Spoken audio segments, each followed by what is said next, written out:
கலங்கின இருதயத்தோட மந்தைக்குள்ள இருக்கிற ஆட்டை அவர் அறிந்திருக்கிறார். ஆமென். ஆமென். 1000 ஆடுகள் இருந்தாலும் ஒவ்வொரு ஆட்டின் நிலை மேய்ப்பனுக்கு தெரியும். இன்னைக்கு இந்த ஆட்டுக்கு என்ன செய்யணும்னு காக்கிறவர்களுக்கு தெரியாது, பார்க்கிறவர்களுக்கும் தெரியாது, ஆனா நடத்துகிறவருக்கு தெரியும். இந்த ஆடு இன்னைக்கு எந்த பலத்துல இருக்குங்கிறது நடத்துற மெய்ப்பனுக்கு தெரியும். மெய்ப்பனுக்கு தெரியும். அவர் தான் சொல்லுகிறார், நீ ஏன் கலங்குகிறா? நீ வந்தது போல போவது தேவனுடைய விருப்பம் அல்ல.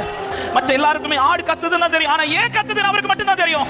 இது எந்த வழியில கத்துது, இது எதனால கத்துது, இது எதனால கத்துது, இது மெய்ப்பனுக்கு தெரியும். இந்த கூட்டத்தில் அன்பு உள்ளமே, நீ எந்த நிலையில் வந்திருக்கிறாய் என்பது கர்த்தருக்கு தெரியும். நீ முள்ளுக்குள்ள சிக்கி இருக்கிறடா, உன்னை விடுவிக்காம மெய்ப்பன் வேற வேலைக்கு போக மாட்டா. நீ கலங்கி இருப்பேனா, உன்னை விடுவிக்காம மெய்ப்பனுக்கு இனி ஒரு இடத்துக்கு போக தோணாது. 99 ஆடுகளை